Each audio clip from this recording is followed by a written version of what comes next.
ഇന്ന് നിന്റെ പ്രണയത്തെ പോലും മറച്ചത് എൻ്റെ പകയും പ്രതികാരവും ആയിരുന്നു ജാനു. പക്ഷേ നീ എന്നെ വിട്ടു പോയ ദിവസങ്ങളിൽ ഞാൻ നിന്നെ ഒരുപാട് മിസ് ചെയ്തിരുന്നു.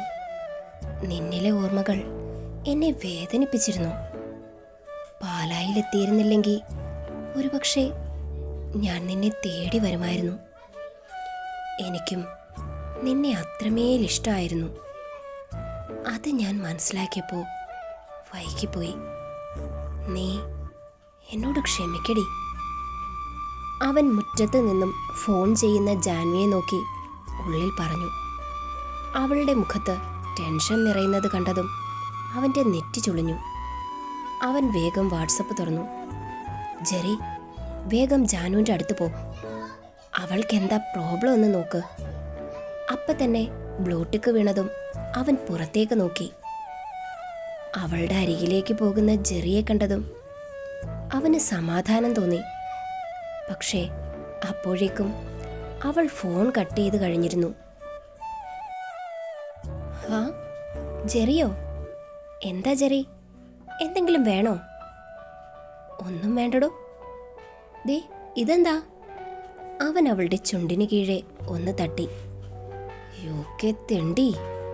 മുകളിൽ നിന്ന ഇഷാൻ പല്ല് കടിച്ചു. ജാൻ, തൻ്റെ അപ്പച്ചനും അമ്മച്ചിക്കും എന്നതാ പറ്റിയേ?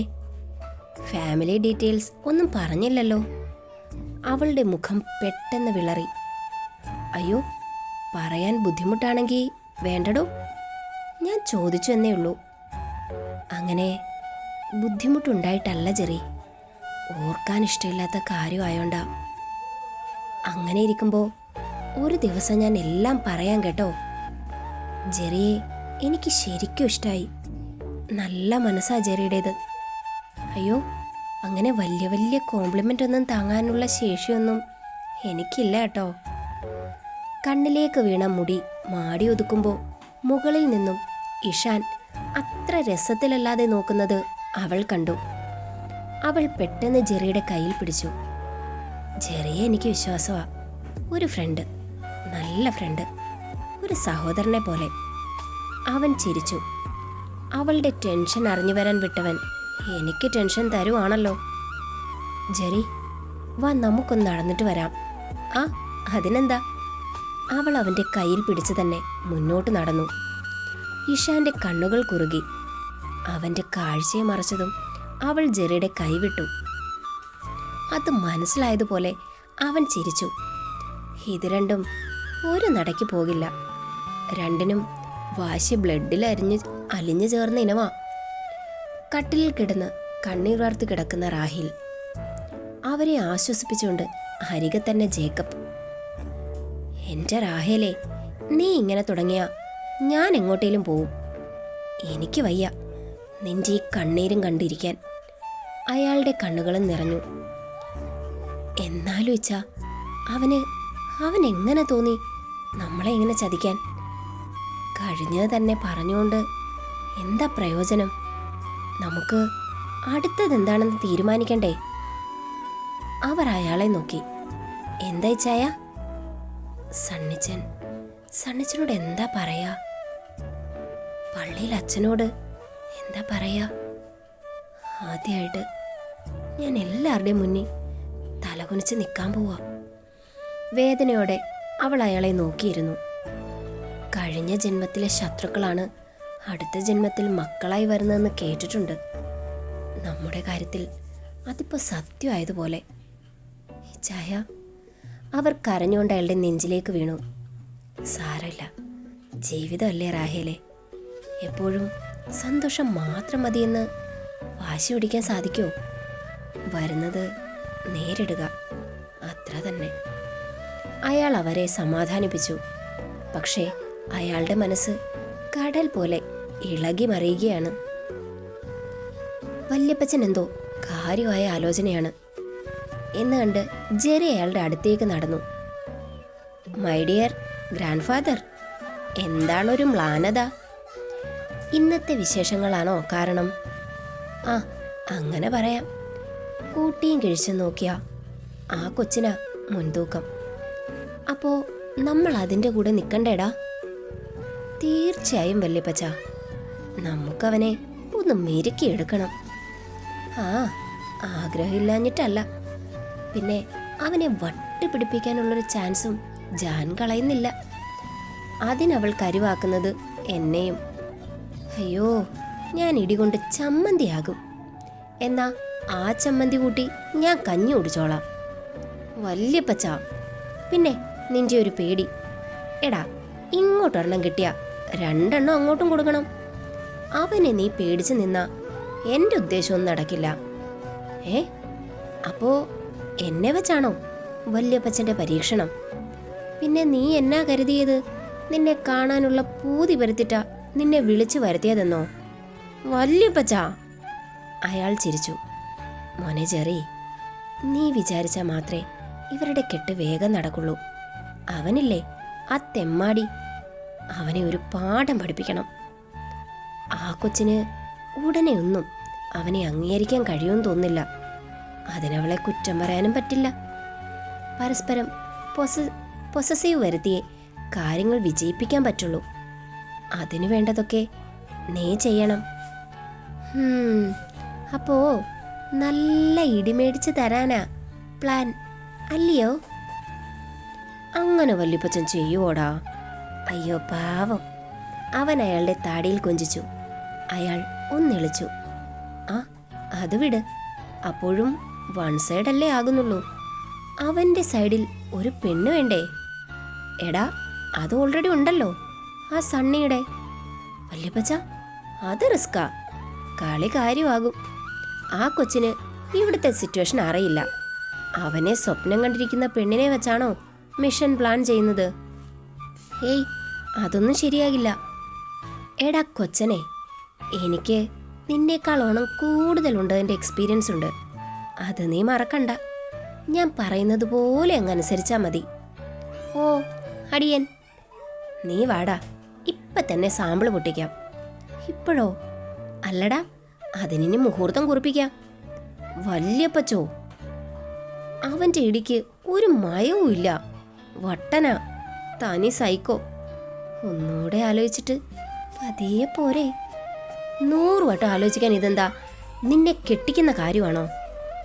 ഓ, എനിക്കതിനുള്ള യോഗം കാണുന്നില്ല. അതെന്താ, നിനക്ക് വല്ല കുഴപ്പവും? അയാൾ അവനെ ചുഴിഞ്ഞൊന്ന് നോക്കി. അയ്യേ, എങ്ങോട്ടേ നോക്കുന്നേ? പിന്നെ ഞാൻ കാണാത്തതല്ലേ? ദേ, ഈ ചെറുവിരലിൻ്റെ അത്ര ഉള്ളപ്പോൾ തൊട്ട് കാണുന്നതാ. അയ്യേ, ഈ വല്യപ്പച്ചൻ. അത് ശരിയാടാ ഉവേ, ഞാൻ ഇപ്പം കണ്ട അയ്യേന്ന് പറയാൻ പാകത്തിലായിട്ടുണ്ട്. ഈ വല്യപ്പച്ചൻ. നാണക്കേട് കൊണ്ട് ജെറി ഉരുകി. അയാൾ ചിരിച്ചു. അത്താഴത്തിന് ഡൈനിങ് ഹാളിൽ എത്തിയ വല്യപ്പച്ചൻ ചുറ്റും നോക്കി. വന്നിട്ടില്ല. സാരമില്ല, വരുത്താം. ജേക്കബേ, റാഹേലേ. അയാളുടെ വിളി കേട്ടതും അവരെത്തി. മോളെ. വരുന്നു വല്യപ്പച്ച. മോനെ ജെറി, നീ കൊച്ചിനെ ഒന്ന് ഹെൽപ്പ് ചെയ്തേ. എല്ലാം ഇവിടേക്കെടുത്തോ. ശരി. അവൻ കിച്ചണിലേക്ക് നടന്നു. സ്റ്റെയറിൽ മറഞ്ഞു നിന്ന് ഇഷാൻ താഴേക്ക് വേഗം ഇറങ്ങി. റാഹേൽ മുഖവേറ്റി. ജേക്കബ് അവനെ നോക്കിയത് പോലുമില്ല. ജാൻവി പ്ലേറ്റുമായി വന്നു, കൂടെ ജെറിയും. എല്ലാവരും ഇരുന്നതും അവനും ചെയറിലിരുന്നു. ജാൻവി എല്ലാവർക്കും പ്ലേറ്റ് നിരത്തി. അവൻ ഒഴികെ. അവന് അടി കിട്ടിയതുപോലെയായി. അവൾ ചപ്പാത്തി എടുക്കുന്നത് കണ്ടതും അവൻ പ്ലേറ്റ് എടുത്തു വെച്ചു. അവൾ എല്ലാ പ്ലേറ്റിലും ചപ്പാത്തി ഇട്ടു. അവൻ ഒഴികെ. അവൻ്റെ മുഖം വീർത്തു. മനഃപൂർവ്വം ചെയ്യുന്നതാ. എനിക്കറിയാം എന്താ വേണ്ടതെന്ന്. അവന് ദേഷ്യം വന്നു തുടങ്ങി. അവൻ കാസറോൾ എടുത്ത് ചപ്പാത്തി പ്ലേറ്റിലേക്കിട്ട് അവൾ എടുക്കും മുന്നേ ചിക്കൻ കറി എടുത്ത് സ്വയം അങ്ങ് വിളമ്പി. എന്നോടാ അവളുടെ മൂപ്പീര്. അല്ല പിന്നെ. അവളെ ഒന്ന് നോക്കി അവൻ കഴിച്ചു തുടങ്ങി. ജഗ്ഗിൽ വെള്ളവുമായി വന്ന ജെറിയുടെ കയ്യിൽ നിന്നും അത് വാങ്ങി വെച്ചുകൊണ്ട് ജാൻവി അവനെ നോക്കി. ജെറി ഇരിക്കുന്നില്ലേ? ആ പിന്നെ, വിശക്കുന്നു. പെട്ടെന്നെന്തോ ഓർത്തുവാൽ അവൾ പറഞ്ഞു. ജെറി, ഇവർ എണീറ്റിട്ട് നമുക്കൊന്നിച്ചിരിക്കാം. ഇഷാൻ ആഹാരം നെറുകയിൽ കയറി ചുമച്ചു. ആ, എന്നും ഒറ്റയ്ക്കല്ലേ, ഇന്ന് ഞാൻ കൂടാം. ഇവിടെ തിണ്ടി. ഇഷാൻ പല്ല് കടിച്ചു പൊട്ടിക്കുന്നത് ജെറി കേട്ടു.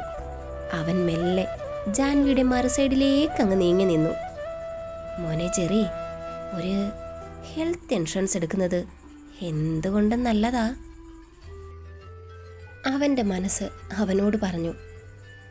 റാഹേലും ജേക്കബും ഇഷാനെ മൈൻഡ് ചെയ്യാതെ കഴിച്ചിട്ട് എണീറ്റ് പോയി. പിറകെ വല്യപ്പച്ചനും. ഇഷാൻ പ്ലേറ്റിൽ വെറുതെ വിരൽ കൊണ്ട് കോറിയിരുന്നു. ജെറി, നമുക്ക് ഇരുന്നാലോ ജാൻ? എല്ലാവരും പോട്ടെ ജെറി, നമുക്ക് സ്വസ്ഥമായിരുന്ന് കൊച്ചു വർത്താനമൊക്കെ പറഞ്ഞ് മെല്ലെ കഴിക്കാം.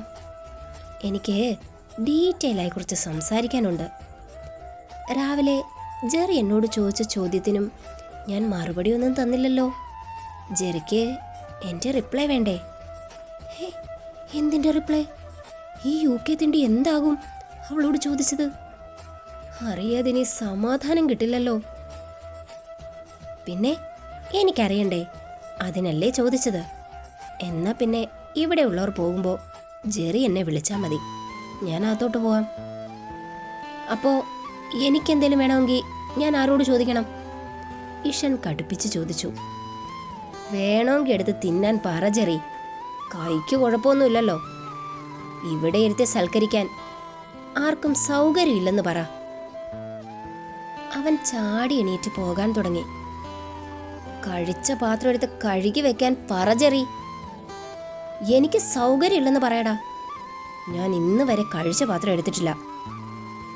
അതൊക്കെ ഇനി അങ്ങ് അടിമുടി മാറുവാണെന്ന് പറ ജെറി. നാളെ രാവിലെ ബ്രേക്ക്ഫാസ്റ്റ് വേണമെങ്കിൽ കഴിച്ച പാത്രം കഴുകി വെക്കണം. ഒരിറ്റു ഭക്ഷണം നിലത്ത് പോയെങ്കിൽ അതും എടുക്കണം.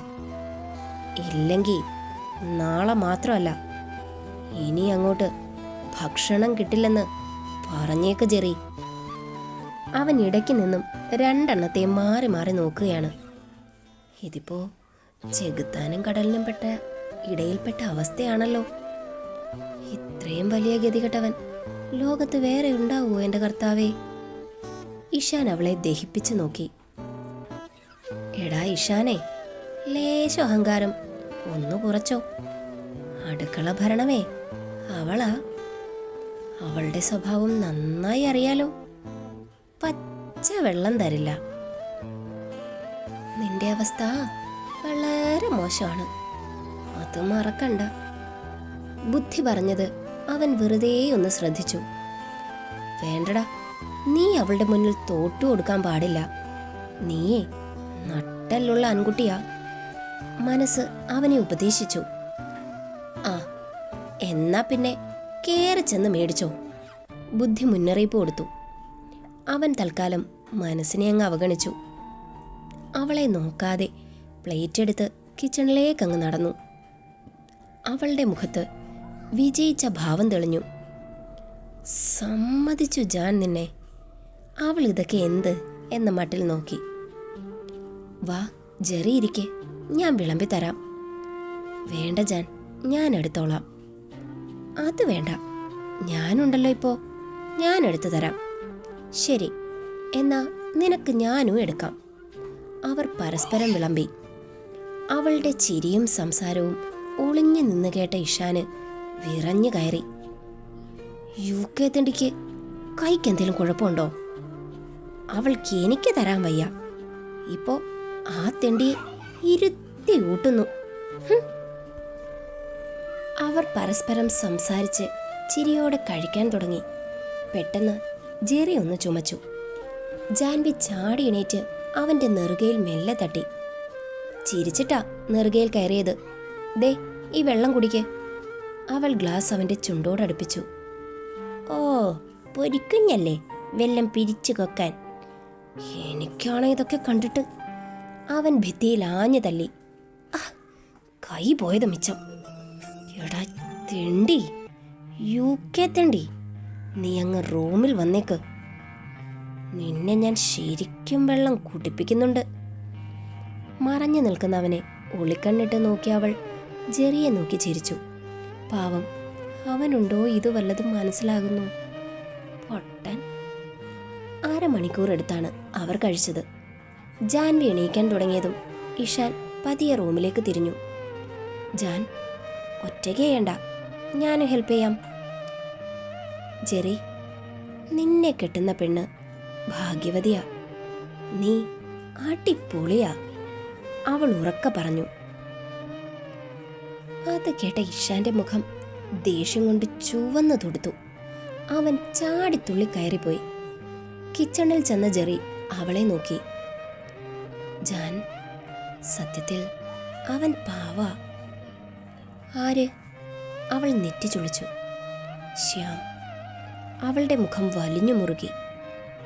ജെറിക്ക് ഇതെങ്ങനെ പറയാൻ കഴിയുന്നു? അത് ജാൻ, ഞാൻ... അവൻ പറഞ്ഞു, നിന്നെ അവൻ ഒരുപാട് ഇഷ്ടമാണെന്ന്. അവൾ പുച്ഛത്തോടെ ചിരിച്ചു. ജെറി, എന്നിട്ട് നീ അത് വിശ്വസിച്ചോ? കള്ളമാണെന്ന് തോന്നിയില്ല ജാൻ. തോന്നില്ല, അതാണ് അവൻ. ഞാൻ പോലും വിശ്വസിച്ചു പോയില്ലേ. അപ്പം പിന്നെ ജെറി വിശ്വസിച്ചില്ലെങ്കിലേ അത്ഭുതമുള്ളൂ. ജാൻ, ഇതങ്ങനെയല്ല, അവൻ സീരിയസാ. ഒന്ന് പോ ജെറി. അവൾ ചിരിച്ചു. പതിയെ പതിയെ അവളുടെ കണ്ണുകൾ നിറഞ്ഞു. ഞാൻ 250 ലൈക്ക് ചോദിച്ചു. ഇതുവരെ കിട്ടിയത് 181 ലൈക്ക്. ആദ്യമായ ഇത്രയും ലൈക്ക് കിട്ടുന്നത് സത്യം പറയാലോ ഭയങ്കര സന്തോഷം. ഞാൻ പറഞ്ഞപ്പോൾ ലൈക്ക് ചെയ്ത് നിങ്ങൾക്ക് വേണ്ടിയാണ് ഈ ചെറിയ പാർട്ട്. ഒരു യാത്ര കഴിഞ്ഞ് വരുമ്പോൾ ഉള്ള ക്ഷീണം നിങ്ങൾക്കറിയാം, അതും ഈ പൊരിഞ്ഞ ചൂടത്ത്. എന്നിട്ടും ഞാൻ ഈ പാർട്ട് തന്നത് നിങ്ങളോടുള്ള ഇഷ്ടം കൊണ്ടാ. ഇന്നും ലൈക്കും കമൻറ്റും ചെയ്യണം. നാളെ തലവേദനയില്ലെങ്കിൽ 30 മിനിറ്റ് പാർട്ട് തരാം, ഇല്ലെങ്കിൽ അതിൽ കുഞ്ഞൊരു പാർട്ട് തരാം. പിന്നെ ഇതിനകത്ത് ഒരിത്തിരി ഡിസ്റ്റർബൻസ് ഉണ്ട്. എൻ്റെ അണ്ണനും മക്കളും അടുത്തുള്ള കുഞ്ഞു 2 പയ്യന്മാരും കൂടി ക്രിക്കറ്റ് കളിക്കുന്ന മേളവാ. ഒന്ന് ക്ഷമിച്ചേക്കണേ. അത് തീരട്ടെ നോക്കി നിന്നാലേ വോയിസ് എടുക്കുന്നത് ലേറ്റാവും. അപ്പോൾ പിന്നെ അത് കഴിഞ്ഞിട്ട് എഡിറ്റിങ്ങും പിന്നെ സേവ് ആക്കി നമ്മൾ അപ്ലോഡ് ചെയ്യുമ്പോഴത്തേക്ക് ഒരുപാട് സമയമെടുക്കും. അതുകൊണ്ടാട്ടോ ഈ ഡിസ്റ്റർബൻസ്. ഒന്ന് ക്ഷമിച്ചേക്കേ. നാളെ നമുക്ക് ഓക്കെ ആക്കാം.